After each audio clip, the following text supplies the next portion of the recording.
Vamos então para a nossa meditação hoje, e eu queria tratar sobre aquela que eu creio ser a maior revelação que o Espírito Santo veio trazer a nós. Nós estamos andando com o Senhor, nós estamos caminhando com Ele onde Ele foi, o que Ele falou, o que Ele fez, vendo a partir de João, que andou com Ele, o discípulo amado do Senhor, que estava sempre junto. É claro que João está trazendo um relato aqui, a partir da convivência que ele teve, um relato histórico, mas o que ele escreve, é sempre bom nós lembrarmos, ele foi inspirado, dirigido pelo Espírito Santo. Por isso que a palavra é a palavra de Deus, porque o Espírito Santo inspirou esses homens para escreverem aquilo que Deus queria que nós soubéssemos. Nós estamos então vendo o ensino de Jesus, seus milagres, a sua vida. Tudo para mostrar o quê? Quem Ele é. Quem Ele era, mas quem Ele é, porque hoje Ele está, Jesus, o Deus Filho, está à direita do Deus Pai, um homem, ainda que nós não consigamos entender plenamente, Deus homem. E o relato dos evangelhos tem como objetivo mostrar quem Jesus é. E apesar das evidências, nós temos visto que muitos não creram nele. Hoje nós vamos ver um pouco, eu quero ver com vocês por que nós, se nós cremos, por que nós cremos. O versículo 9 do capítulo 7, onde nós paramos, diz que, lembrando, Jesus ficou na Galileia enquanto a sua família, daí então ter falado dos irmãos, Maria, provavelmente José, alguns entendem que ele já havia morrido, mas Maria com os irmãos de Jesus, irmãos e irmãs, foram então para Jerusalém. Eles estavam na Galileia e foram para Judeia para celebrar a festa das cabanas ou dos tabernáculos. Jesus fica na Galileia. E lá nós vamos ver que as falas, lembra que algumas das falas da Galileia, do povo, dos judeus da Galileia, vão ser as mesmas dos judeus em Jerusalém, no estado da Judéia, e que mostram também que a maioria de lá não creu no Senhor. Eles não entendiam o que Jesus estava dizendo. O texto é longo, nós vamos procurar separá-lo em pequenas partes para a gente poder lendo e tentando compreender o que diz, dos versículos 10 até o versículo 39. Vamos tentar andar aqui dentro do nosso tempo, mas eu quero focar especialmente nos versículos 37 e 39, que dão o tema para a nossa reflexão e que mostram por que as pessoas não creem, não entendem. João, capítulo 7, versículos 10 a 13, diz assim: depois que os seus irmãos subiram para a festa, ele também subiu, não abertamente, mas em segredo. Na festa, os judeus o estavam esperando e perguntavam: onde está aquele homem? Entre a multidão havia muitos boatos a respeito dele. Alguns diziam: é um bom homem. Outros respondiam: não, ele está enganando o povo. Mas ninguém falava dele em público por medo dos judeus. Jesus, nós lemos aqui que ele vai em segredo para Jerusalém. Por quê? Porque nós sabemos ele era perseguido. A liderança judaica, especialmente os fariseus, queriam matar Jesus. O texto diz também que, aqui falando dos judeus, esses judeus aqui não eram a liderança, mas era o povo. Todo mundo já havia ouvido falar de Jesus. Ele está no seu 2º ano, fazendo, ensinando, pregando, fazendo milagres, sinais. Todo mundo já conhece. Daí então, da expectativa. Vai começar uma festa, cadê aquele homem? E é isso que eles estão perguntando. E Jesus vai então em segredo para lá. Ele vai em secreto, ele não aparece naquele momento. Jesus era notícia em Israel e no Império Romano. Ele já esteve lá. Lembra que se nós lembrarmos um pouco, nós estamos acompanhando Jesus. Um momento ele fica na Judéia, em Jerusalém, daí ele vai para a Galileia, passa por algumas cidades da Galileia, depois volta para Jerusalém. E aqui então ele volta, já esteve lá, por isso aquela multidão já o conhecia, mas é uma multidão, e quando fala multidão, é aquela que não tem compreensão de quem Jesus é. Eles não tinham revelação.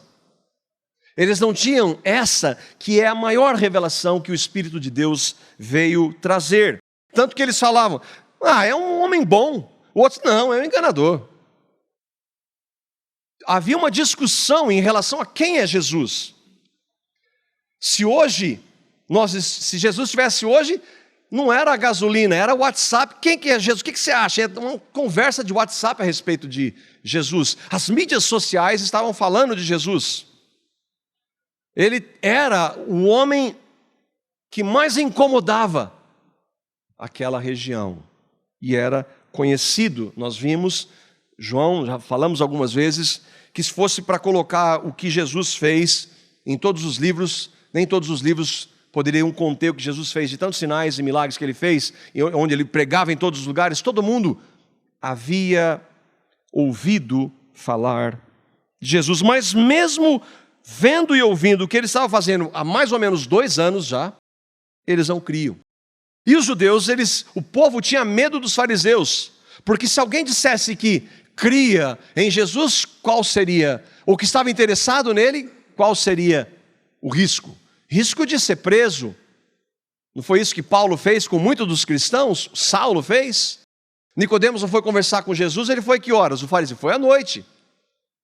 Então as pessoas falavam dele, mas não falavam perto dos líderes judeus.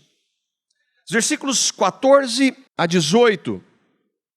Quando a festa estava na metade, Jesus subiu ao templo e começou a ensinar.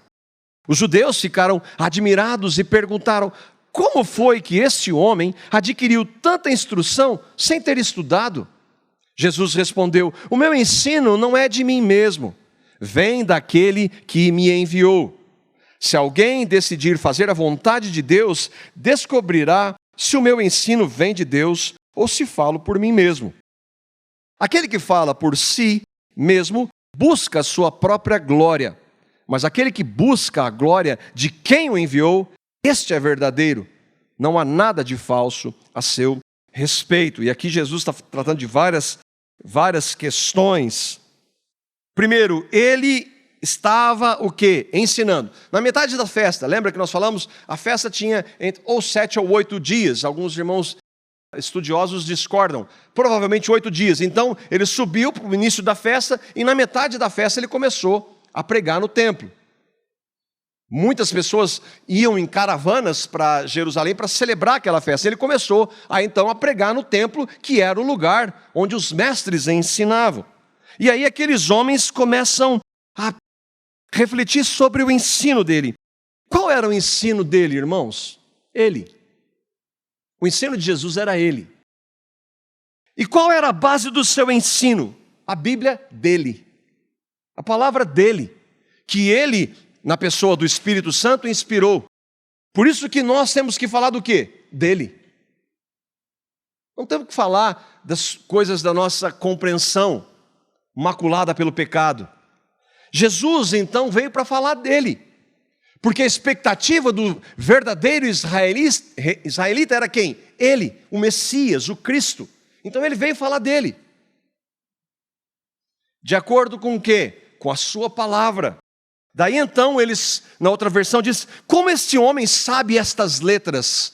Letras que está falando é das sagradas letras que Paulo, por exemplo, fala para Timóteo. Timóteo, você foi ensinado nas sagradas letras. O que é as sagradas letras? A Escritura, o Velho Testamento que eles tinham. E Jesus conhecia tudo do Velho Testamento. Ele é o autor. Então eles estavam admirados. Como é que esse homem, que é filho de carpinteiro, é pobre, não tem condição de estudar com os nossos mestres? Ele não teve condição. Como Saulo de Tarso teve aos pés de Gamaliel. Jesus não. Jesus era ralé. Mas como esse homem sabe dessas coisas? De onde vem essa compreensão, essa sabedoria, esse conhecimento sem ter estudado? E há 2 pontos aqui importantes para nós, porque hoje alguns vão dizer, está vendo? Não precisa estudar. Nós estamos falando de Deus. E os apóstolos não estudaram. Nós estamos falando dos apóstolos que andaram com Deus por 3 anos. Jesus não está mais aqui. Então você vai perguntar para quem? Para o pastor? Você tem a palavra de Cristo para conhecer a Cristo. É só isso que nós temos. Deus usa homens, sim. Mas os homens que são de Deus vão falar da palavra de Deus. E não da sua cabeça. Que é hoje o que predomina em muitos círculos, ditos inclusive evangélicos. As implicações são primeiro que Jesus está falando dele por meio da palavra. Outra coisa, há muita gente hoje falando de um Jesus, mas é um Jesus que quando você olha para a Escritura, não é esse Jesus que eu vejo. Então, nós precisamos falar de Jesus, sim, de qual Jesus? Só o da Escritura. E para mim e para vocês, para nós que cremos, é requerido sim muito estudo, muita meditação na Escritura. Por quê? Porque como você vai saber se o que eu estou dizendo aqui é verdade? Como é que você vai saber? Se você não examinar as Escrituras, não buscar nelas o conhecimento da pessoa de Cristo. Você precisa, eu e vocês precisamos andar na palavra. Então ele não está falando contra o estudo, a meditação na palavra. Nós vimos na passagem várias vezes a distinção do Deus Filho, Jesus, com o Deus Pai. Aqui nós temos uma verdade central da fé cristã, a Trindade. Onde nós vemos, Jesus está falando, aquele que me enviou. Então não, Jesus é uma manifestação de Deus, o Espírito é uma manifestação. Não, Jesus é uma das pessoas da Trindade. Tanto que ele está falando, aquele que me enviou, ele está fazendo uma distinção clara. Há inúmeros textos, mas aqui a gente pode trazer isso também. Jesus está falando de alguém que o enviou. E que é quem? O Pai. E ele diz que o ensino dele não é dele mesmo, mas tem toda a base onde? Nas Escrituras, onde ele diz, as Escrituras falam de quê? De mim. Aqui um ponto importante, quando o Senhor diz, se alguém quiser fazer a vontade de Deus, saberá de onde vem o meu ensino. Irmãos, isso é muito importante. O que o Senhor está querendo dizer? Ninguém que realmente queira conhecer a verdade vai ser enganado. Ah, mas aquela pessoa, ela acredita naquela religião que é falsa, é anticristã, ela é sincera, ela é honesta. Ela não crê naquilo de verdade. Porque se há uma possibilidade de ela ser sincera naquilo, ela crê naquilo como verdade, então não há uma verdade central. As pessoas são enganadas porque elas querem, seja na religião que for. A única possibilidade de uma pessoa ter o descanso genuíno é onde? Na verdade. E conhecereis a verdade, e a verdade vos libertará. Então uma pessoa pode estar contente, satisfeita no engano, ainda que ela diga que está, ela não está. Se alguém quiser fazer a vontade de Deus, saberá de onde vem o meu ensino. Se você quer saber a verdade mesmo, agora, nós sabemos, ninguém quer saber a verdade. Por isso, então, ele tem que produzir a revelação para que nós, então, conheçamos a verdade. Ninguém que realmente queira a verdade será enganado. Uma crença falsa nunca satisfaz. Nunca satisfaz. E eu posso perguntar para alguns de vocês que creem hoje no Evangelho, vocês vão concordar comigo. Quando eu e vocês estávamos no engano, seja na religião A, B, C ou D, nós não estávamos certos. Mas hoje em Cristo, nós temos a convicção de que Ele é a verdade. E todo o resto é falso, não importa a religião que for. O irmão Calvino, comentando sobre isso, ele está falando aqui no caso da busca da glória própria que Jesus vai falar, ele diz assim: portanto, não cabe nos maravilharmos se a doutrina do Evangelho for recebida por tão poucas pessoas em nossos dias, visto restar tão pouco temor de Deus no mundo. 1550 ele falou isso, escreveu. Imagina hoje. Hoje, todo mundo tem uma verdade. Todo mundo. Eu não concordo. Mas você não concorda com base no quê? Na minha cabeça. Mas a verdade é absoluta. A verdade é igual 2 e 2 é 4. Vai ser sempre 4. A verdade para conhecer a Deus é uma só. Não, isso é a sua opinião. Não, não é minha opinião. É o que Deus diz. Mas o que me maravilhou nele dizer isso é, em nossos dias, ele está falando 400 anos, quase 500 anos atrás, que não há temor. Imagina hoje. Que temor a Deus. Aliás, um dos sinais do fim. Quando Jesus diz, o que fala por si mesmo busca a sua própria glória, para quem ele está falando? Para os fariseus. Que os fariseus gostavam de ser chamados rabi, gostavam de ser reverenciados. Aliás, líderes que gostam disso, você fica bastante cuidado. Usavam roupas diferentes, iam nas esquinas para orar, para todo mundo admirar, roubavam dinheiro das viúvas. Jesus nunca deixa de tratar com a verdade. Então ele pega aquele grupo radical lá que não gostava dele, daí porque eles querem matá-lo, porque ele fala a verdade. Versículos 19 a 24, Jesus continua: Moisés não lhes deu a lei, no entanto, nenhum de vocês lhe obedece. Jesus é contundente ou não? Nenhum de vocês, nem vocês aí, o top da religião, vocês não obedecem. Porque vocês procuram matar-me. Você está endemoniado, respondeu a multidão. Quem está procurando matá-lo? Jesus lhes disse, eu fiz um milagre e vocês todos estão admirados. No entanto, porque Moisés lhes deu a circuncisão, embora na verdade ela não tenha vindo de Moisés, mas dos patriarcas, vocês circundam no sábado.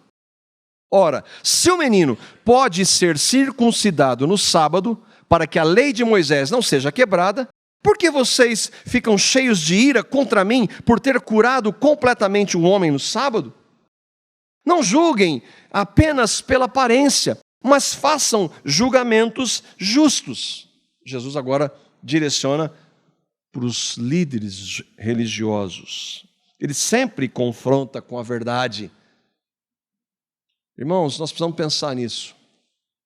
Se por causa do risco que nós temos de a pessoa ficar brava conosco, nós não dizermos a verdade, nós estamos praticando uma ação de desamor. Nós precisamos pedir sabedoria de como tratar, mas a verdade é inegociável. Jesus está falando, Moisés não deu a lei para vocês? Ninguém de vocês obedece. Por quê? Porque ninguém nunca em toda a história obedeceu a lei, toda a lei. Aliás, preste atenção, todos nós pecamos nos 10 mandamentos, todos nós pecamos em todos eles. Não é que eu andava bem, eu tropecei, nós pecamos em todos eles. Nós e os homens para quem Jesus está dizendo isso, os fariseus que julgavam e que condenavam com, entre aspas, base na lei, eram hipócritas, porque a lei servia para todo mundo, menos para eles. É o que Paulo diz em Romanos capítulo 2. Vocês acham que vocês têm a lei, só porque vocês têm a lei, vocês estão beneficiados? Não, a lei vai acusar vocês. Só Jesus obedeceu toda a lei. Por isso que é só Ele. Por isso Ele podia confrontar e tratar com a verdade. Uma evidência de que eles estavam desobedecendo, a lei diz, não matarás. Eles estavam querendo matar Jesus, injustamente. Tanto que eles maquinaram tudo. Falei, não podemos pôr a mão nesse homem, mas vamos dar um jeito do Império Romano fazer. Jesus não havia feito nada contra a lei, nada, e eles querem matá-lo. A multidão está falando, você tem demônio. A multidão, olha a compreensão, multidão. Eu estava, marcha para Jesus essa semana. As pessoas que foram entrevistadas ali, eu não sei que Jesus elas acreditam, mas estão numa marcha, não tem milhares de pessoas. Elas não conseguem falar o que é o evangelho.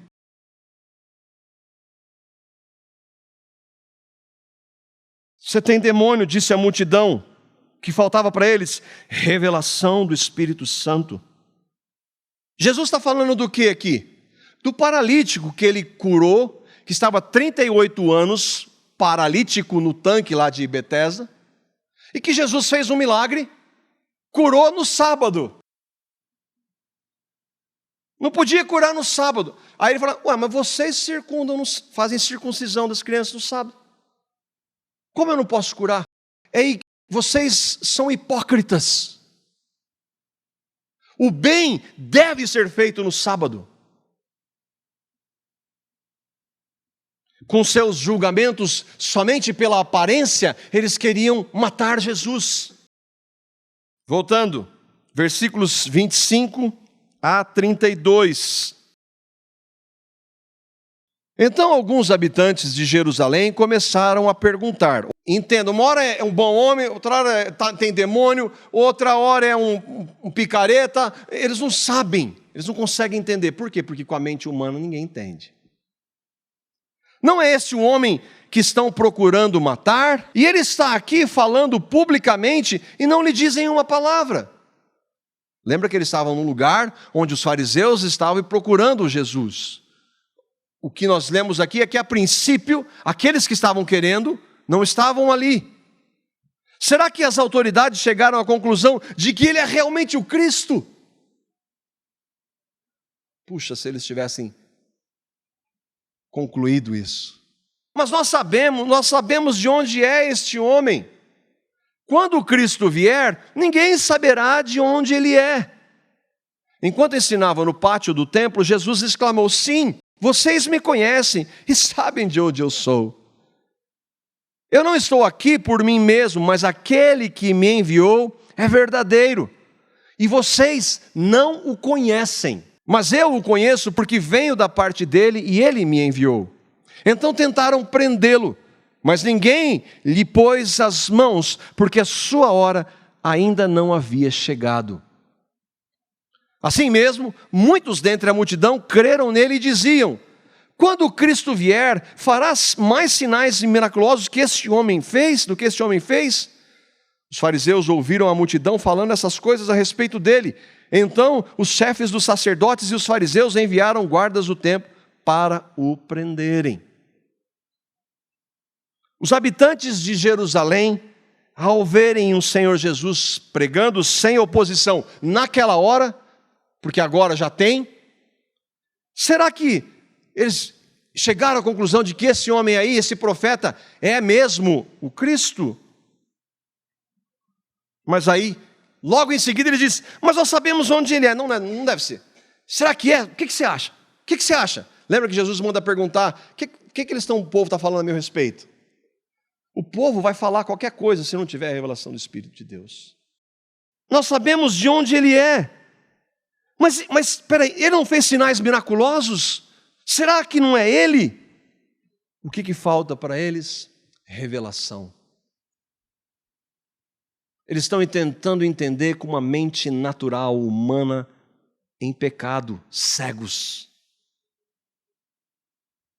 A toda hora, eles queriam, com as suas mentes naturais, tentar adivinhar quem era Jesus. Por que eles estão falando? Mas nós sabemos de onde esse homem vem. Ele é o Jesus o Nazareno. Eles achavam que Jesus era de Nazaré. E nós não sabemos de onde vem o Messias. Estão desconhecendo a Escritura. A Escritura diz de onde vem o Messias. Aliás, a Escritura que eles tinham em mãos, o profeta Miqueias, 700 anos antes, disse de onde viria o Messias. Miqueias, capítulo 5, versículo 2. Lembra que eles estão... esse não deve ser o Messias, não, porque nós sabemos de onde vem, ele é Jesus o Nazareno. Mas ele nasceu? Não, ele não nasceu lá. Onde que ele nasceu? Miqueias capítulo 5, versículo 2 diz: mas tu, aqui é o profeta Miqueias, pela revelação do Espírito, anunciando onde o Cristo nasceria. Tu, Belém Efrata, embora sejas pequena entre os clãs de Judá, de ti virá para mim, para Deus, aquele que será o governante sobre Israel. Suas origens estão no passado distante, em tempos antigos. O que ele quer dizer? A sua origem não existe. Ele é o Cristo.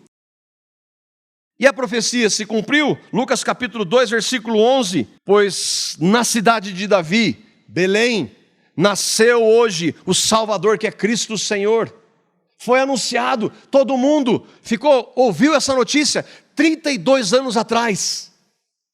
Do que está acontecendo aqui. Não foi? Herodes não mandou matar as crianças porque havia notícia de que o Cristo teria nascido? Mata as crianças. O desconhecimento deles era uma base para a falta de compreensão que eles tinham, desconhecendo as Escrituras. Por isso que Jesus está dizendo: sim, vocês me conhecem. Jesus está sendo irônico. Vocês são cegos, ele está falando. Vocês não querem ver. Vocês não conhecem o Pai. Nós vamos ver depois que os fariseus nós temos por pai Abraão. E Jesus falou assim: não, o pai de vocês é outro, é o diabo. Ô louco, Senhor. É. Eles não conheciam o Pai que o enviou. Mas o texto não está dizendo, nós vimos aqui, que mesmo assim pessoas creram nele. E aí nós precisamos entender que o crer não é sempre como nós entendemos em relação à conversão. Muitas pessoas creram nele. Quer um exemplo? Os demônios creem em Deus. Demônio crê em Deus, mas é convertido? Não, nem tem possibilidade. Não existe essa possibilidade. Muitos creram nele, mas ao mesmo tempo creram nele e diziam: mas será que é o Messias? Será que o Messias vai fazer os sinais que esse homem fez? O Messias, o Cristo, está diante deles e eles não conseguem ver. E aí então, por isso que o texto diz lá que nós vimos, eles querem prendê-lo. Os fariseus, ouvindo a multidão, esse burburinho da multidão, quer prender o Jesus. Versículos 33 a 36. Disse-lhe Jesus: estou com vocês apenas por pouco tempo, e logo irei para aquele que me enviou. Vocês procurarão por mim, mas não me encontrarão. Onde eu estou, vocês não podem vir. Os judeus disseram uns aos outros, presta atenção nas falas. Onde pretende este homem que não o possamos encontrar? Para onde vive o nosso povo espalhado entre os gregos a fim de ensiná-lo? Será que ele vai falar fora aqui de Israel? O que ele quis dizer quando falou: vocês procurarão por mim, mas não me encontrarão? E o que ele quer dizer? E onde eu estou, vocês não podem vir. Eles não estão entendendo. O que o Senhor está falando aqui para nós que cremos? Da ressurreição. De que 40 dias depois da sua ressurreição, ele iria para o céu. Voltaria para de onde ele veio. Mas eles não entendem isso. Eles não conseguem ver. Por quê? Porque eles não têm revelação. Eu irei para aquele que me enviou. Jesus, 40 dias após a ressurreição, voltaria ao céu, de onde veio e onde ele estava antes. E ele disse para aquelas pessoas: onde eu estou, vocês não podem vir. Por quê? Porque vocês não creem em mim. Lembra que Jesus disse para um homem que creu na cruz: sendo que os dois vão para a cruz sem crer, mas um deles no caminho crê. Não é fantástico isso? Por quê? Porque teve revelação. E Jesus fala assim: hoje você vai estar comigo no paraíso. Por que Jesus está falando? Para onde ele vai? O que nós cremos em relação a isso? Aqui tem o texto, nós vamos entrar só para você ter uma compreensão rasa do que a palavra de Deus diz, o que nós cremos. O que diz quando uma pessoa morre e que Jesus não veio ainda para ressuscitar, porque ele vai ressuscitar todos? Onde essa pessoa está? Após a morte, o corpo humano retorna ao pó e vê corrupção. A alma, porém, não morre, nem dorme, porque possui subsistência imortal, retornando imediatamente para Deus que a deu. As almas dos justos são aperfeiçoadas em santidade e recebidas no paraíso, onde estão com Cristo e contemplam a face de Deus em luz e glória, aguardando a plena redenção de seus corpos. As almas dos ímpios são lançadas no Hades, onde permanecem em tormentos e completa escuridão, guardadas para o dia do juízo, quando serão lançados no lago de fogo e enxofre. Além desses lugares, a Escritura não reconhece outro lugar para as almas separadas dos seus corpos. E aqui estão os textos que fundamentam essas verdades. Mais uma vez, aquelas pessoas não têm revelação, elas não entendem. Mas como é que vem essa revelação? Como vem a revelação para poder crer? Nós voltamos para o texto, versículos 37 a 39. No último e mais importante dia da festa, Jesus levantou-se e disse em alta voz: se alguém tem sede, venha a mim e beba. Quem crer em mim, como diz a Escritura, do seu interior fluirão rios de água viva. Ele estava se referindo ao Espírito que mais tarde receberiam os que nele crescem. Até então, o Espírito ainda não tinha sido dado, pois Jesus ainda não fora glorificado. Como é que se recebe esta revelação? Lembra quando Jesus começa a ensinar? A festa está no meio, lembra? A festa tem 8 dias, ele começou no 4º dia. Nós temos um resumo, irmãos, ele ficou 4 dias ensinando ali. Ele está todo dia falando dele, mostrando nas Escrituras.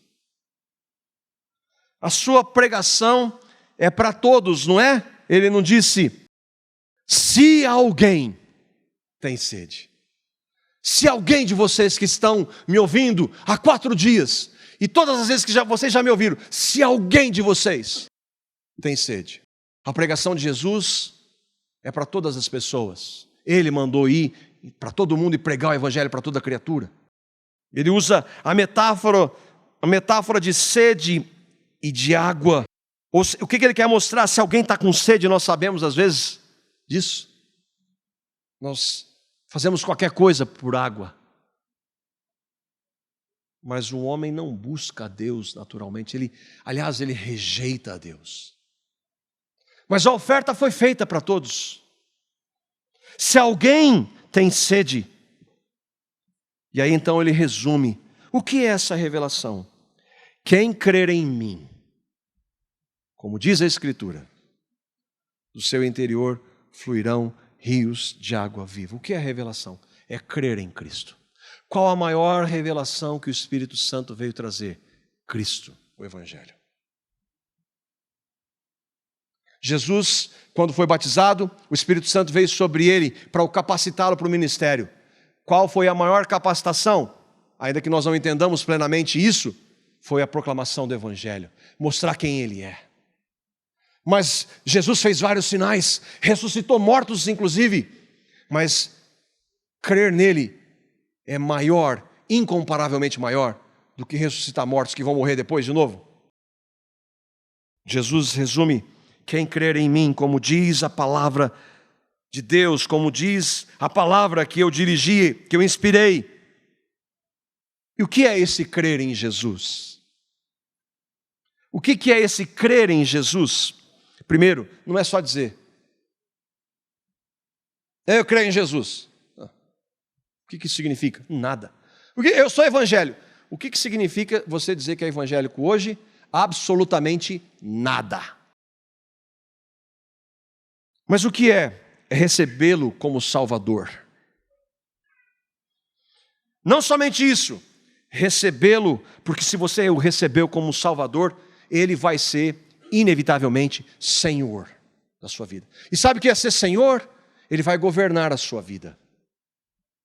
Você, Cristo em você, vai fazer com que você e eu sejamos diferentes. É uma vida de arrependimento. Alguém que creu em Cristo, que creu nele, como ele está dizendo, quando peca se arrepende. Quando peca se entristece.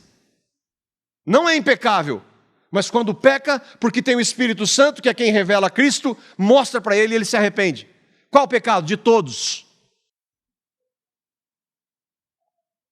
Quem crê em Cristo, ama a Cristo, quer viver por Cristo, quer falar de Cristo, quer honrar a Cristo. Não importa o que os outros digam, inclusive da sua família. Quem crê em Cristo tem amor à palavra de Cristo, porque nós só conhecemos a Cristo pela palavra. Ou alguém aqui viu Jesus já, teve uma revelação direta dele. Quem crê em Cristo ama a palavra de Cristo, tem prazer nela, busca Cristo nela. Quem crê em Cristo odeia o pecado, porque ele odeia o pecado. Que é a prova disso? Deus enviou o Filho dele, por quê? Por causa do pecado. Como um cristão ama o pecado? Não ama. Crer em Cristo é ter uma vida transformada por Ele. Você crê. Você precisa saber disso. Você precisa ter certeza absoluta no seu coração, que é algo que é produzido pelo Espírito Santo. Só Ele revela. Agora, quem crê tem essa convicção absoluta. E o que é isso? É entender que lá na cruz, há 2000 anos, Cristo foi levantado. E Ele disse, quando eu for levantado, eu atrairei todos a mim. Do tipo de morte que Ele ia morrer, morte de cruz. E todos aqueles que Ele atraiu no seu corpo santo sem pecado, Ele fez morrer. No seu sangue derramado, Ele purifica. E na sua ressurreição, Ele dá uma nova vida. Qual é a evidência de que você crê em Cristo? Tudo isso que eu trouxe aqui. Começa onde? Arrependimento. Houve um momento que você entendeu, creu e entendeu e se arrependeu dos seus pecados. E o recebeu pela fé, por amor e de graça que Ele fez. Você crê em Cristo. Mas e aqueles... A pergunta é, mas se João está dizendo que Jesus estava se referindo ao Espírito Santo, que ainda não havia sido dado, como é que aqueles homens então creram? Ou eles não creram? Não, eles creram. Eles creram porque eles andaram com o Deus encarnado. Eles creram porque eles andaram com Deus encarnado, capacitado pelo Espírito Santo. Então eles creram. Às vezes a compreensão, então eles não só foram crer depois da ressurreição, não, eles já criam em Cristo. Eles já haviam recebido a Cristo, ainda que, assim como nós, foram aprendendo, conhecendo mais com seus erros, conhecendo mais a palavra, Ele, crescendo no relacionamento com Ele. O irmão João Calvino trata um pouco sobre isso, ele diz, naquela mesma ocasião, os discípulos, sem dúvida, tinham recebido as primícias do Espírito. Pois de onde procede a fé, se não do Espírito? Como é que aqueles homens creram se não fosse pelo Espírito? Impossível. Não somente eles, mas os patriarcas, todos antes, creram pela ação do Espírito.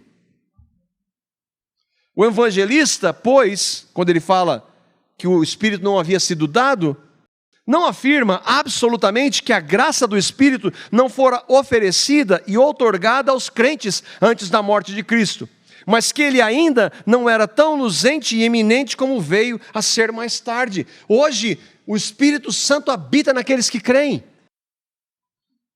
Essa é uma evidência.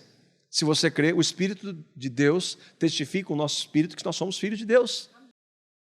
No Velho Testamento, o Espírito Santo revelava o Cristo que viria.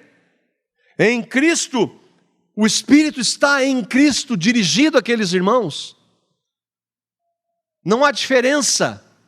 Diferença na ação, mas não diferença em quem faz, em quem revela. Cristo era o Espírito Santo neles. Cristo, o Espírito agindo na vida daqueles homens. E aqui que é o que nós queremos, se queremos chegar. Ninguém vai compreender quem é o Pai, quem é o Filho, quem é o Espírito Santo, sem a ação do Espírito Santo. As pessoas vão considerar Jesus como um homem bom, vão considerar Jesus como um profeta, vão passear, fazer passeata em nome de Jesus.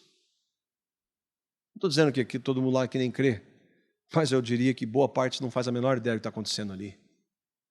Nem sabe quem é Cristo, nem sabe quem é Evangelho. Vão dizer que ele trouxe bons ensinamentos, mas se não crerem em Cristo como Deus, como o único Salvador, o único Senhor, se arrependendo dos seus pecados, é um conhecimento natural de uma mente caída e que não transforma ninguém. Eu e vocês conhecemos pessoas que dizem que creem em Cristo, e você pergunta para elas o que é Evangelho, elas não fazem ideia do que é. É ou não é? Por quê? Porque se vocês cremos, nós somos melhores? Não, foi porque o Espírito Santo de Deus revelou e seu amor, graça e misericórdia para nós que hoje cremos. Tristemente, em nosso tempo, quando se fala do Espírito Santo, as distorções são incontáveis. Manifestações, revelações, línguas atribuídas ao Espírito, sem qualquer base nas Escrituras, que foram inspiradas por quem? Pelo Espírito. Nós devemos estudar a palavra, devemos apresentar o Evangelho com clareza, devemos sim rebater falsos ensinos, orar pelas pessoas para quem nós pregamos, mas no final, quem vai trazer a revelação, se quiser, é Deus. É a pessoa do Espírito Santo. É Ele quem faz. E o último texto.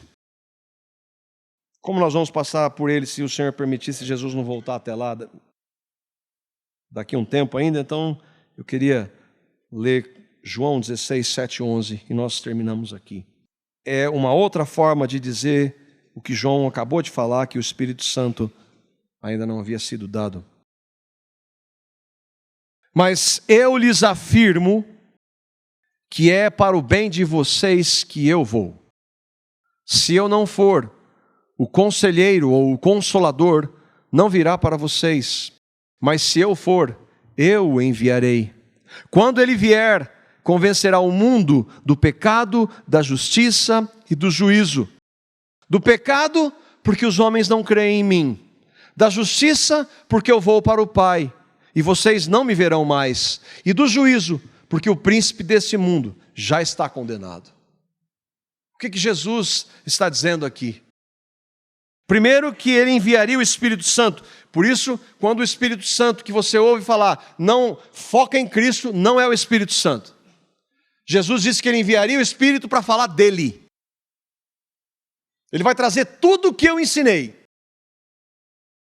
Ele envia. E é o Espírito Santo que convence. Convencer é abrir os olhos de cegos como nós. É Ele quem convence o mundo. O mundo são todas as pessoas. Não, aqui é um exemplo de que o mundo não são todas as pessoas. Qualquer um que crê na Bíblia vai dizer que não todo mundo vai ser salvo? Não. Mesmo aqueles que não creem na soberania e na salvação. Sabe que vai ter condenado. Então, aqui é um lugar onde imundo não são todas as pessoas. Se for, é universalismo. Até o diabo vai ser salvo. Mas tem gente que defende isso. Ele está falando do pecado. Do pecado por quê? Qual é o maior pecado? não crer em Cristo. Porque deste vêm todos os outros. Negar a Cristo é o maior de todos os pecados. Jesus está falando do pecado por quê? Porque não crê em mim. Quem não crê em mim, perdeu tudo. E é o Espírito Santo quem convence. Outra coisa do pecado é porque sem a ação do Espírito Santo, você e eu nos achamos o quê? Boas pessoas. Agora, quando o Espírito Santo vem nos confrontar, nós sabemos que nós somos pecadores e muito pecadores. Quanto mais nós conhecemos a Cristo na ação do Espírito Santo, mais como Paulo seremos dos pecadores, eu sou o principal. Mas se o Espírito não vem, eu não sou... Quantas pessoas você fala para o Evangelho? Mas eu não sou tão ruim assim. Se o Espírito Santo não vier e não convencer do pecado, ninguém vai se achar tão ruim assim, como é. Da justiça, porque eu vou para o meu Pai. Por quê? Porque Cristo cumpriu toda a justiça. Ele é a nossa justiça. Cumpriu toda a lei. Por isso então ele vai para o Pai. Por isso ele envia o Espírito.